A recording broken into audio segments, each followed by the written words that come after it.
Okay, let's discuss here a plan. It's on camera. Let's put it in, for those people that are gone. Today is Tuesday. We're going to do 5-10. You got your homework assignment sheet out. Or 5-9. I'm sorry, 5-9. And then on Wednesday, we will do 5-12. We will not have class Thursday, right? It's 1, 3, 5, 7, hour and a half-ish periods. It's like a block period. So then on Friday, we will have an hour and a half period. Usually that would entail some sort of like maybe mid-chapter assessment, plus a lesson or something like that. I think what I'm going to do, just for the sake of this Friday, this block day, we might be doing more block days during different sport seasons because missing classes and stuff. I don't know for sure, but for this block day, but not guaranteed on every block day. This block day, we're not going to do a double lesson or a double up. We're not going to do a mid-chapter assessment and a lesson, which could happen at some point for us. At this point, we will just do 12-1 on Friday, so one lesson and get that all done.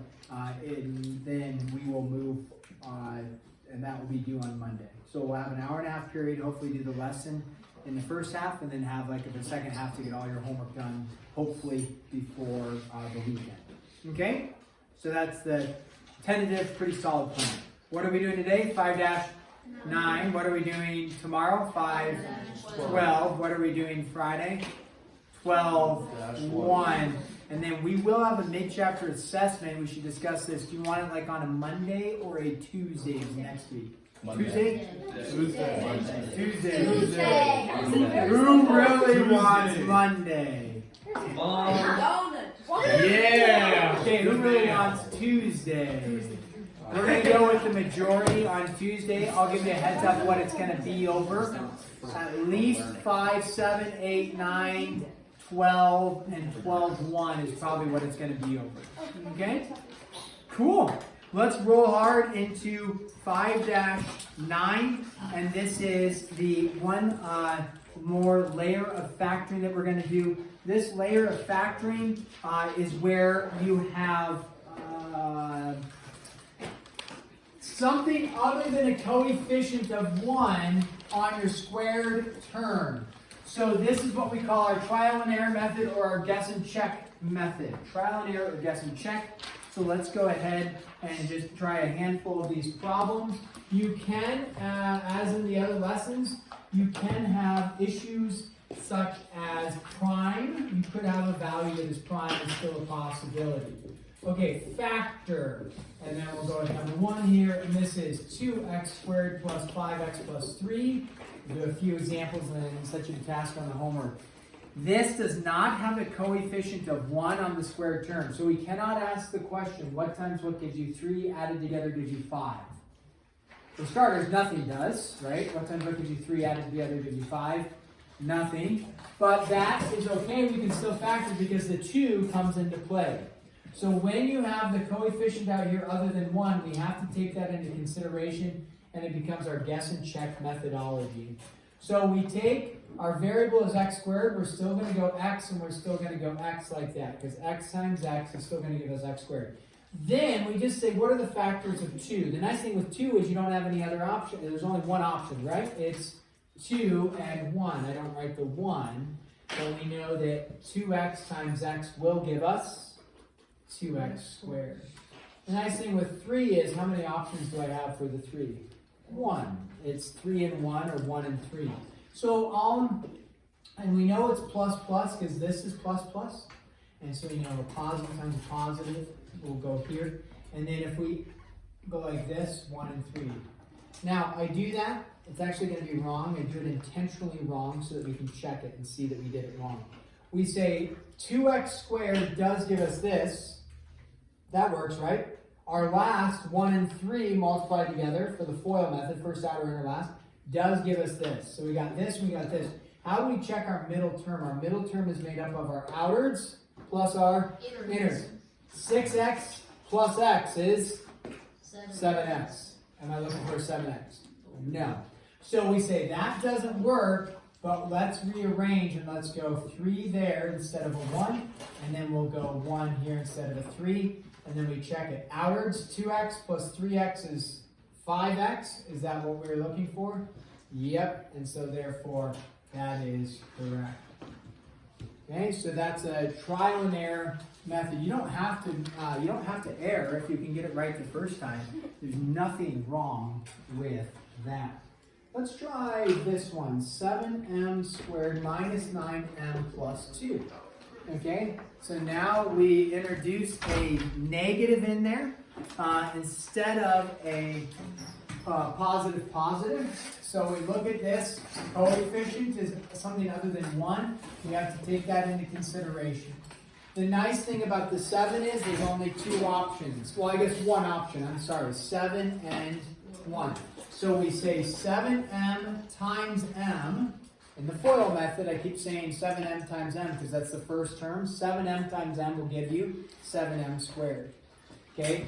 The issue here is if I have a negative and a positive, what are my signage going to be? If you say plus plus, sure, a positive times a positive gives you a positive, but added together will not give you a negative. So it can't be plus plus. What does it have to be? Minus minus. Because a negative times a negative will give you a positive. You add 2 negatives together, you're going to get out a negative. So then the question is, where does the 2 and the 1 give? Because 2 and 1 make up 2. So if you go 2 on the outside, but you can mentally think through that, that's going to give you 7 and 2. If you do like this, it's going to give you 14. 14 and 1 won't get me to 9. So you say, I'm not going to do that. I'm going to go 2 and 1 and see if that works for me. Again, a quick check on these will reveal whether you did it correctly. It doesn't take long. If you've kind of got the FOIL method down mentally, you go first, 7m squared, check.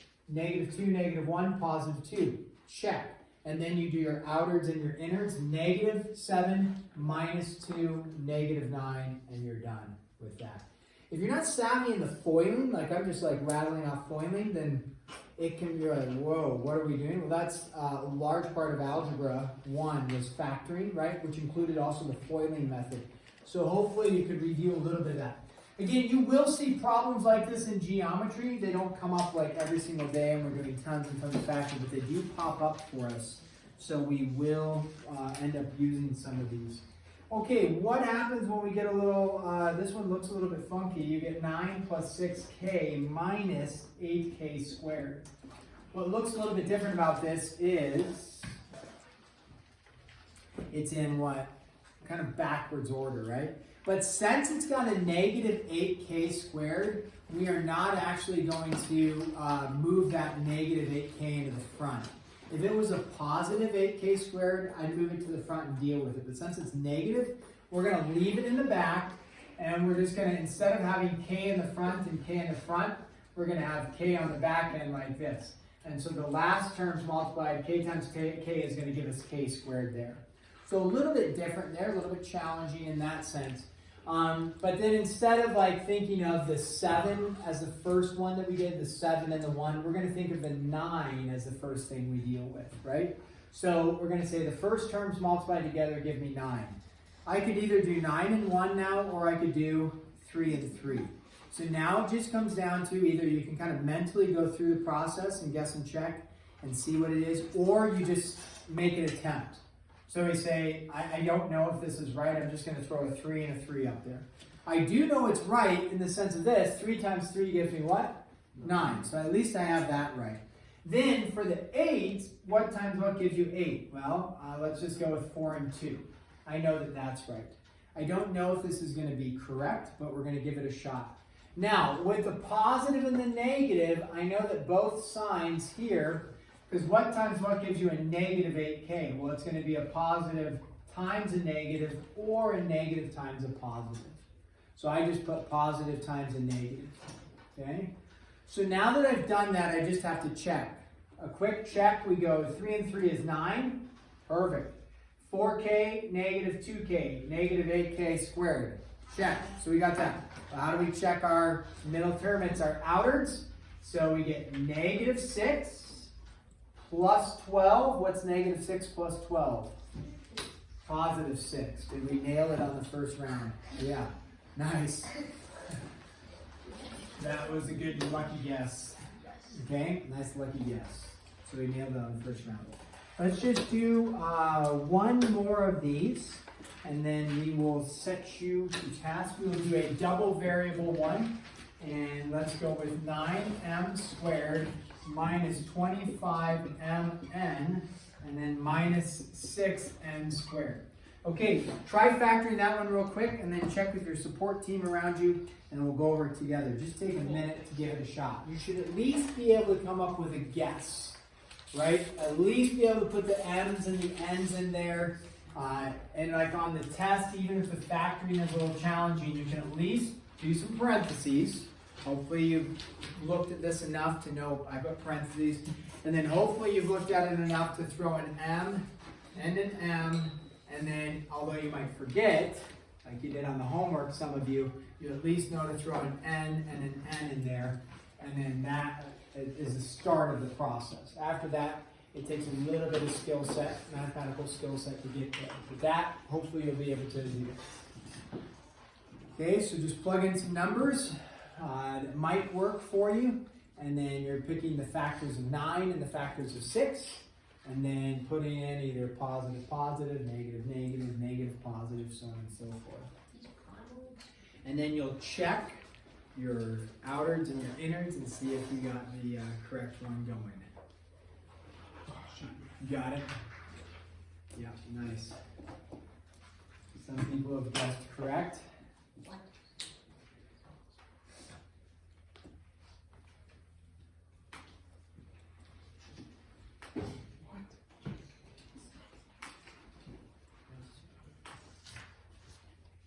If you guess incorrect, you can either erase and then try again, or just cross out and try again. I usually cross out and try again because that way I remember what I've actually tried. So, in case you're like looking at it, you can just, I like to cross out and try again.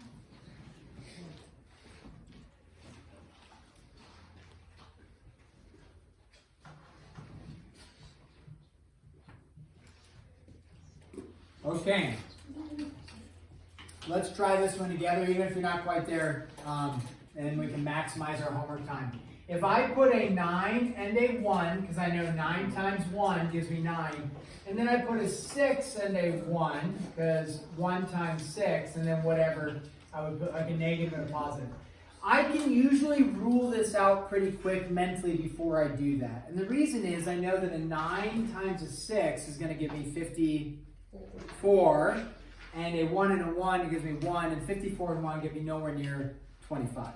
So usually, as you practice some of these, and you don't have too many problems, 10 problems, so you're not going to get tons of practice. But with a little bit of practice, you can be like, I'm not even going to bother trying that. I'm going to try something different. So we try something different. Anybody want to venture a guess at what they put? Some people, I think, have it and they know. What did we possibly put? Jack, what did you put? 9m minus 2n times n plus 3n. Okay, so let's just do a quick check. 9m squared, that's our first. Our last is a negative 6n squared. And then we do our outwards, which would be 27 minus 2, right? It's 2 times 1. What's 27 minus 2? 25. Is that what we're looking for? No. Almost, right? But not quite. So what do I do? If I get the right number, the wrong sign, that's the beauty of this, is you just go like this, and then like that. You just switch the signs. So if you get the correct number in 25 with the wrong sign, you need a negative, you switch the signs, and that'll now be a negative 27 and a positive 2, giving you a negative 25. Okay? And then that would be it. Again, this is algebra review. If the factoring is blowing your mind and you're like, this is just insane, then and you never master it at all, you're going to be okay in geometry. You'll come across a handful of problems that you'll just miss and be like, yep, I just can't factor. And you'll miss a few problems. It won't, you won't crush your geometry brain. Just take a deep breath. But you will come across a handful that you'll need to know how to factor for. So if you never, but I think all of you can get there with the factoring, hopefully, at least the basics of it. Okay, we have the remainder of the time, 19 minutes, 3 through 30 every third, I believe. And